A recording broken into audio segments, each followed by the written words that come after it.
This is Focal Point News, your front row seat to campus headlines, in-depth reporting, and the conversations driving Spartan Nation. Coming up on Focal Point. Missed Michigan State's big win yesterday in March Madness? Catch up before the Spartans hit the court on Saturday. Find out how local restaurants are dealing with slow business during the winter months. It's currently the off season for the Lansing Lugnuts, but they're currently on the search for their next mascot. Covering campus and your local neighborhoods. Focal Point starts right now. Thanks for joining us this morning on Focal Point News. I'm Andrew Burns. And I'm Audrey Pelzik. It's Friday, March 20th, and we're currently in the madness that is March. That's right, with unpredictable weather, midterms after spring break, and of course, March Madness. Brackets are the talk of the town, especially in Buffalo, where the MSU men's basketball team just played North Dakota State in the first round of the NCAA tournament, coming out with a big win in the first round. Focal Point News' Michaela Mazza is in Buffalo to check out MSU fans and hear their thoughts on yesterday's game. Michaela, what's the atmosphere like out there? Thanks so much, you guys. The atmosphere is a little different out here today. It's been a pretty wet, rainy, and windy morning here in Buffalo, but last night the streets were packed all day long. Fans cheering for all these teams and just excited for the beginning of March Madness. There was cheering, booing, screaming, crying, all of the emotions, and so many Spartans traveled from all over the country to be here for these games this weekend, but some pesky Wolverines made the trip as well.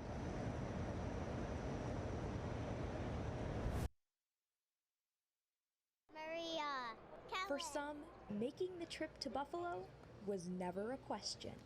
They're my all-time favorite team, so knowing they're coming to Buffalo, I'm on my way here. Hours on the road just to watch MSU in March.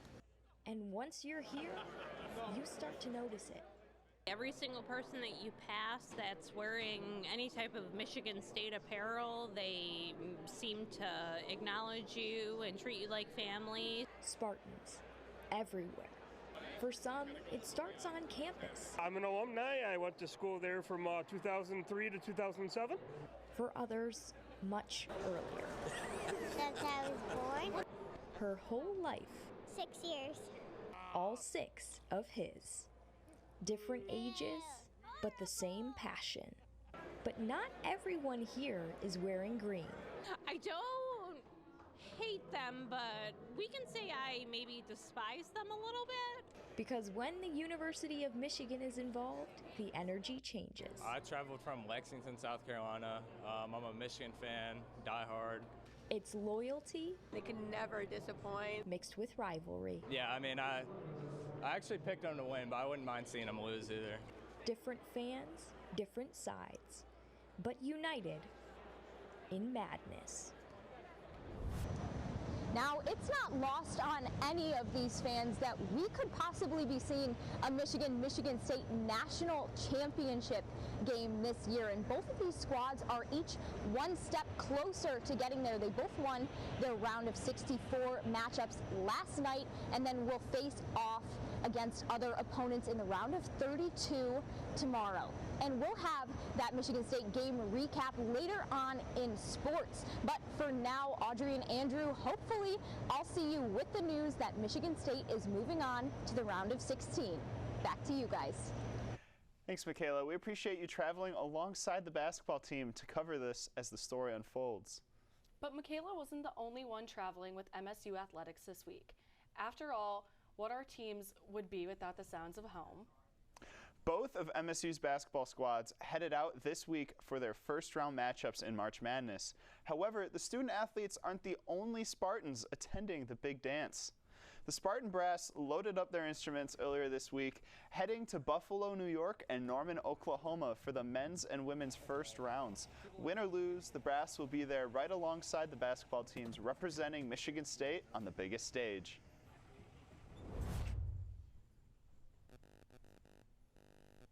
I think it's really cool because not many people get to do this, so I think it's a really unique opportunity, and also spending the whole season, getting to cheer on the team at home. I think it's a nice, incentive or a reward.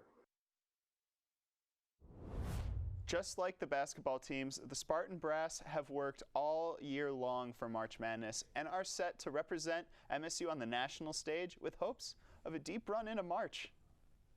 All eyes will be on the Spartan Brass and our MSU players as fans tune in from all across the U.S. Dozens of Spartan fans gathered in Lou and Harry's Bar and Grill ahead of the first round matchup against North Dakota State. With games on every TV screen, the bar was packed before the Spartans lined up for the tip-off. Some fans enjoy going out to watch the games for the environment and the culture. There was no shortage of excitement. Even the smallest plays from MSU Spartan fans were excited for the madness to begin for a number of different reasons. Just basketball, upsets, drama, everything. Izzo running it. Cohen card dunking on everyone in their mind. Hey, to the hoop. Hey, right here. No one's mom is saying. Come on! That's what we do. East Lansing #1. With the big win, Spartan fans will have more chances to see the Spartans in the tournament. The women play Colorado State Rams tonight at 7:30 in Norman, Oklahoma, and the men will play again on Saturday in Buffalo at 2:45 against Louisville. Michigan is one of the biggest deer crash states. Coming up, we'll show you what a couple of local towns are doing to protect your car and the ecosystem from terrible damage. And they protected us serving in the military, and now these vets are back in school. That comes with its own unique challenges. We'll show you how they cope with the change from base to college campus. Michigan State University offers a variety of educational opportunities for both the community and its students. This Saturday, March 21st, the MSU Bug House is hosting their Six-Legged Saturdays. Starting at 10 a.m. in the Natural Science Building on MSU's campus, those who show up can explore insects from around the world, meet live bugs up close, and make crafts. Special story times will start at 10:30. While normal open houses are the second Monday of every month, Six-Legged Saturdays are meant to bring in families who may not be available at other times. We try to bring in as many folks as possible and engage them in some of the positive aspects of insects, like how diverse they are and how beautiful they are and how important they are to our ecosystems. This week's Six-Legged Saturday runs from 10 a.m. to 1 p.m. and is focused around pollinators. There will be tons of different activities for all ages, and more information can be found on the Bug House's website. In East Lansing, Micaiah Lawrence, Focal Point News.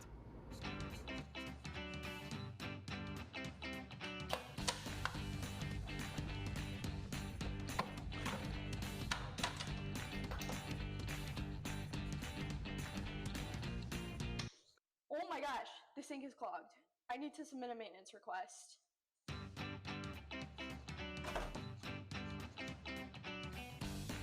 To submit a maintenance request, you're going to head to liveon.msu.edu/maintenance.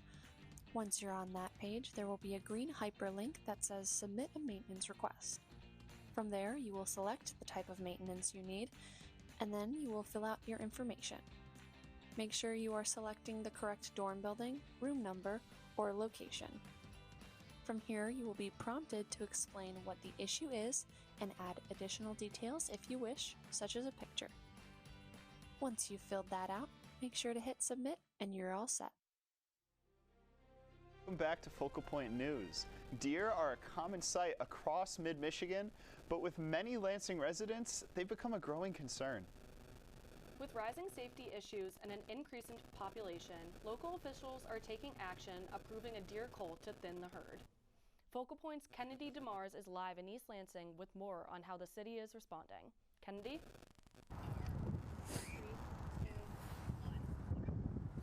Thanks, Audrey and Andrew.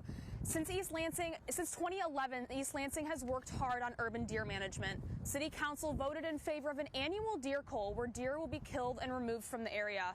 Right now, I'm on the corner of Farm and Service Road, and next we're going to hear from residents about how they feel about the renewal of this program.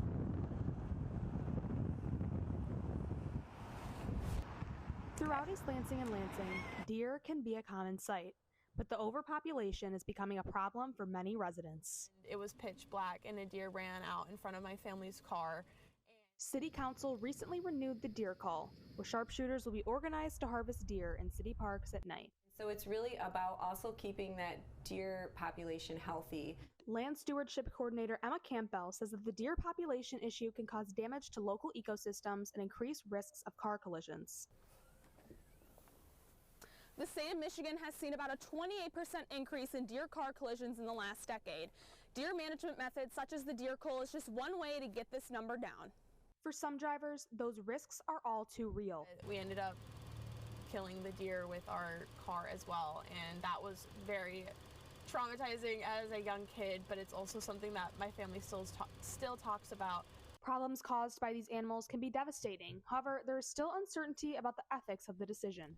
I think it's kind of sad just because I do really like deer. They're pretty innocent animals, but I do think that there are a ton of them.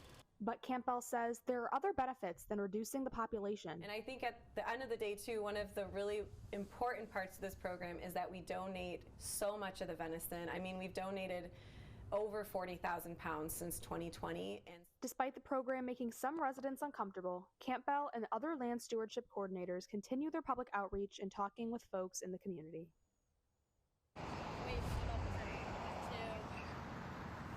Other Michigan cities such as Jackson, Southfield, and Farmington Hills have all voted in favor of this deer cull. East Lansing's deer cull will take place overnight in city parks during park closures. Audrey and Andrew, back to you guys. Kennedy, as local officials continue to work with the community to keep residents safe, it's important to remember to stay cautious of deer while driving. You're right, Audrey. Staying alert on the roads is critical, especially at night. For many student veterans, coming to college means starting a new chapter after military service, but adjusting to campus life can also bring unique mental health challenges. Focal Point's Kelly Gavigan shows us how veterans are navigating that transition and where they can find support. Unless you've raised your right hand and gave that oath to give your life to the country, it's kind of hard to reconnect with individuals outside of that. Before coming to Michigan State University, Ricardo Benuelos Jr. served as a combat medic in the military. I did 4 years at 18. The adjustment to college comes with unique pressures for all students. Mental health is so important for college students because this is their first time transitioning away from home, and they're taking on so many new responsibilities. But veterans often face a different set of challenges, including age gaps, unique life experiences, and the transition from structured military life, such as serving in a branch or living on a base, to college campus. You're already looking at, 21, 22 already, if not older, depending on how long you've been in. Kelsey Francis is a doctoral student in clinical psychology. She says one of the biggest barriers to getting help is that people are afraid or embarrassed to admit they're struggling. It's so important to talk about mental health openly because there is such a stigma towards it of making it private and not speaking about it. College can be exciting, but can also be overwhelming. Student veteran groups say creating a community can help members feel more comfortable talking about their mental health. Primarily, what we typically do is board games and other things like that, but we do more things besides that, whether it's sledding, skiing, any event really that just gets veterans out of their room. He's got it. Just keep going. Have faith. Ricardo is a member of a veteran support group on campus called the Veterans Adventure League. To just think about something else. Veterans aren't the only individuals that are isolated and have depression. And it's important for everybody to know that there's a helping hand out there if they're willing to look for it. Francis says these groups are helpful, but also recommends a therapy for those who are really feeling extra stress and anxiety. It's so important to be open about it and receive the services that you may need for it. In East Lansing, Kelly Gavigan, Focal Point News. The Veterans Adventure League meets on Thursdays at 6:30 in the Student Services Building. Now that we're nearing the end of spring semester, hopefully we'll start seeing some warmer temperatures. Amy Cho is at the weather wall to break down what the forecast will look like in the next week. Hopefully there's some warmer weather coming up. Amy? Thanks, Audrey and Andrew. You know, I just might have some good news for you guys. Good morning, Spartans, and happy Friday. For those of you waiting for warmer weather, take a look at the tower cam behind me. It's definitely starting to look a little bit warmer out there, but don't jump for joy just yet. There's still plenty of cold weather in sight. First, let's take a look at our national map. Starting over on the west coast, temperatures today are looking a lot nicer than what we have here in East Lansing, with Sacramento at 90 degrees, Los Angeles at 95, and a lot cooler up in Seattle at 56. As we move further in, we're seeing much higher temperatures in places like Phoenix at 104 degrees and Denver at 85.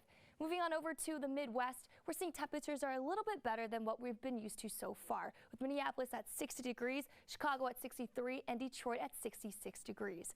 Moving our way over to the East Coast, we're seeing temperatures that are pretty average for this time of year in this region, with New York at 57, Charleston at 68, and a bit cooler up in Portland at 44 degrees. Moving our way over to the regional map, we're seeing a large range in temperatures from the upper 40s to lower 80s throughout the Midwest, with Chicago at 63, Grand Rapids at 61, and Detroit again at 66. We're definitely starting to come out of the harsh winter weather. Now, let's just hope the warmer temperatures are here to stay. Let's take a dive into our 7-day outlook here in East Lansing. The rest of today is looking a little bit cloudy, but on the warmer side, with highs reaching the mid-60s and cooling back down to the upper 30s in the evening. Now, this is where the good news starts for our warm temperature-loving folks, because this weekend will reach highs in the upper 50s, but there's a chance of rain on Sunday, so keep this in mind when you're planning your weekend festivities, and keep an umbrella handy. The rest of the week will drop down once again to the 40s, but hey, as long as it isn't snowing, right? But watch out for some rain in the afternoon on Thursday. There's also some big jumps in the highs and lows throughout the week, so make sure to layer up in the morning when it's colder and shed those layers throughout the afternoon when the temperature rises. Even though warmer weather hasn't permanently arrived yet here in East Lansing, temperatures are slowly but surely headed that way. Hang in there, Spartans, and make sure to soak up the warm weather this weekend. Audrey, Andrew, back to you. Thanks, Amy. Looks like we'll have to enjoy the weekend weather as much as we can. As we start heading into the spring season, the warmer weather is bringing people out from their homes and into the community. During the winter months, local businesses hit a dead period, where community members aren't as active in their town due to cold weather. It makes it hard for them to pay the bills when foot traffic is light, and many are ready for spring and warmer weather. Just this past year, several restaurants have closed their doors due to financial issues caused by slow business. Like Risen Breakfast and Bakery in Mason, Harry's Place has been a restaurant staple in Lansing for more than 100 years. They understand what it takes to get through the slow times during the winter. Plan ahead for it for sure. Luckily around the holidays it keeps us very busy, so it helps you keep afloat for that January, February time. Harry's Place is located on North Verlinden Avenue, open Tuesday through Saturday. Coming up next in sports, March Madness is here. We'll have the latest from the men's and women's basketball and what's next for the tournament. Plus, we're taking you inside MSU's newest building. We'll show you how they support students from across the world every day. That, along with St. Patrick's Day fun after the break. Yes, almost there.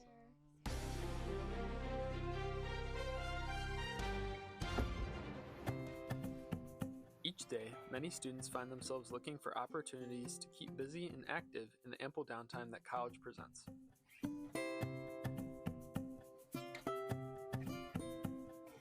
One of the best ways to allocate extra time is by getting involved with the University Activities Board, the student clubs, and organizations.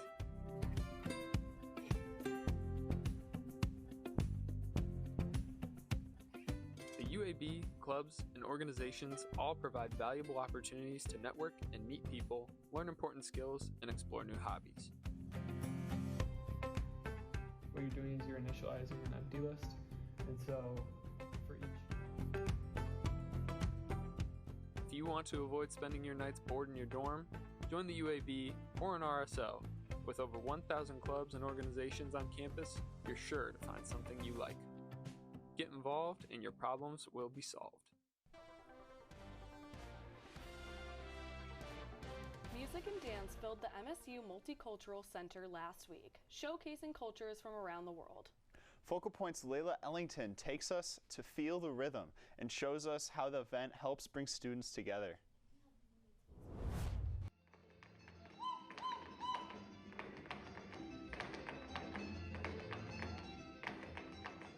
Music, rhythm, and culture took center stage at the Multicultural Center at Michigan State University this past week.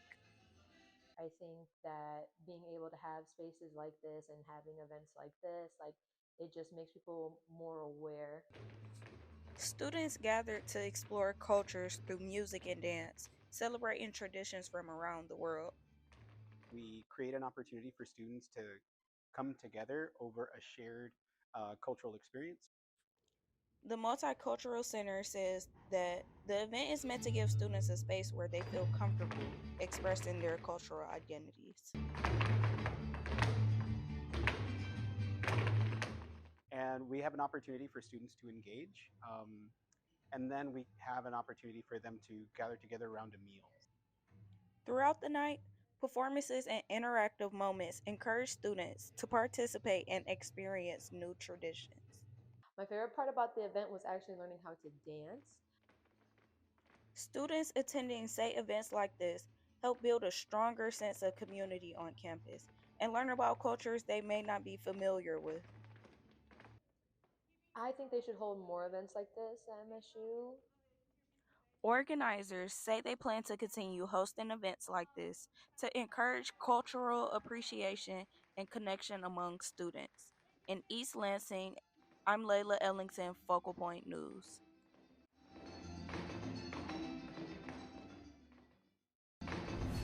If you missed this one, organizers say the next cultural cuisine event will be held on April 8th. MSU students wear green all year round, but on St. Patrick's Day, students go all out to party, no matter if they're Irish or not. The party started over the weekend in downtown East Lansing, with students out enjoying themselves Saturday afternoon and late into the evening. The fun continued on St. Patrick's Day despite the frigid temps outside. From early morning gatherings to packed bars, the holiday brought large crowds, long lines, and a sea of green as students celebrated.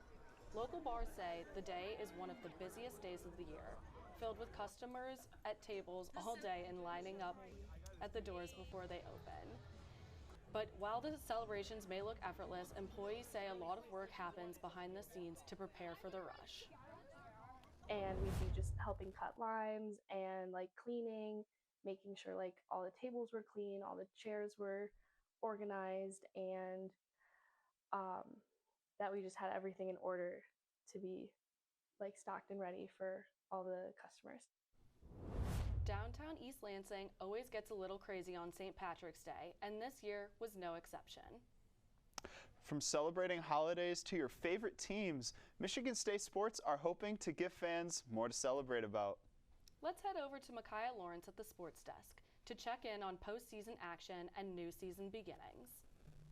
Thanks, Andrew and Audrey. Despite the cold, we are getting into spring sports. But first, March Madness has begun, and we definitely have a lot to cover. The big dance is here, and it certainly didn't disappoint. With an already action-packed start to the weekend, Tom Izzo's team made their 28th straight NCAA tournament appearance. The Spartans men basketball team rolled to a win yesterday afternoon with a 92-67 victory over North Dakota State in Buffalo. Michaela Mazza joins again now for a recap. Thanks to Micaiah, all of the pieces that needed to fall into place for Michigan State to get the victory yesterday did. Carson Cooper tied his career high 20 points. Jeremy Fears lent out 11 assists. And it wasn't just the starters. The Michigan State bench added 30 points to the tally. Here's what Coach Izzo and some players had to say about how they were going to use this win and what went right in their next matchup. We took a step better today now. I've been around long enough to know that doesn't guarantee anything for Saturday, but it gives me something to sleep this much better tonight than I would have. Today we kind of see in everybody's eyes that they wanted to get it done, and I think now it's just going to be trying to get to the weekend. What's the most important? This is everything that I dreamed of as a kid, wanting to make an impact on a very good team and to potentially win a March Madness championship. So I was just in awe the whole time. In their next game, MSU will face off against Louisville on Saturday. Now, Louisville only beat their opponent by 4 on Thursday, but as we know, win or go home adds a whole new layer to the game. Reporting in Buffalo, I'm Michaela Mazza, Focal Point News. The women's basketball team is also dancing in March and improving on last year's 7th seed. This year, Spartans are seeded 5th in Region 4. They will play 12-seed Colorado State Rams at 7:30 p.m. tonight in the first round of the women's NCAA tournament down in Norman, Oklahoma. This is their 3rd straight playoff berth with Coach Freilich, and they are focusing on one game at a time. I think that we're just going to be really focused on Colorado State. I mean, we know how good the teams that are left playing are and how good the teams in the tournament are. So that'll put a lot of our energy. But as we know, the better seed you get, the better chance you give your team. But Spartan spring football has officially started, and on St. Patrick's Day, no less. First-year head coach Pat Fitzgerald held the first of the team's 15 spring practices earlier this week. The team hit the field shortly after 6:15 a.m. and got straight to work. With 53 returning players and 45 newcomers, they're focusing on relationship building and culture just as much as these physical skills. Both coaches and players are excited to continue preparation towards what they hope is a great season. I'm honored to be here coaching these guys and developing them as men and as students, and hoping to build our program back to where it belongs, like I talked about initially. And did I have fun today? Yeah, absolutely. But we've just got a long way to go to build a team. It's not about me, it's about the guys and about the squad. Spring practices will end with the Spring Showcase on April 18th at noon in Spartan Stadium. This will be a sneak peek for Spartan fans to see what to expect during the home opener, which is Saturday, September 5th against Toledo. In other news, Spartan Gymnastics also wrapped up their regular season in Jennison Fieldhouse this past Sunday. The Spartans won their meet with a final score of 197.5 and honored their 6 seniors. Sage Kellerman posted a 995 on vault and a 9.925 on her final bars routine here. The flowers, celebrations, and joy that you see continued throughout the meet. Nikki Smith also scored a 9.95 on her vault and finished her final floor routine in Jennison Fieldhouse with a perfect 10. She also won the all-around with a score of 39.6, and it means a lot to Smith to close her last season at MSU out with a huge success. To do it in front of my home crowd and on senior night, I was so excited, and I'm so thankful for everyone who have helped me get here. The Spartan gymnasts are heading to Champaign, Illinois to compete in the Big Ten Championships tomorrow at 6 p.m. And as we start to wrap up winter sports and roll into spring, both Spartan softball and baseball have home opener series this weekend. Softball will host Nebraska and baseball will host Iowa, each for a 3-game series that starts this afternoon. We are in for such a treat with a Spartan sports-filled weekend. From the Focal Point Sports Desk, I'm Micaiah Lawrence. Audrey and Andrew, back to you. Thanks, Micaiah. As we're feeling the seasons change, there's a different change of season upon us. Baseball season. The Lansing Lugnuts opening game is just 2 weeks away, but Focal Point's Liam Clymer tells us why they can't start just yet. In downtown Lansing, it hardly feels like baseball weather. But when the sun breaks through overcast skies, this stadium will transform into a bustling mid-Michigan hub.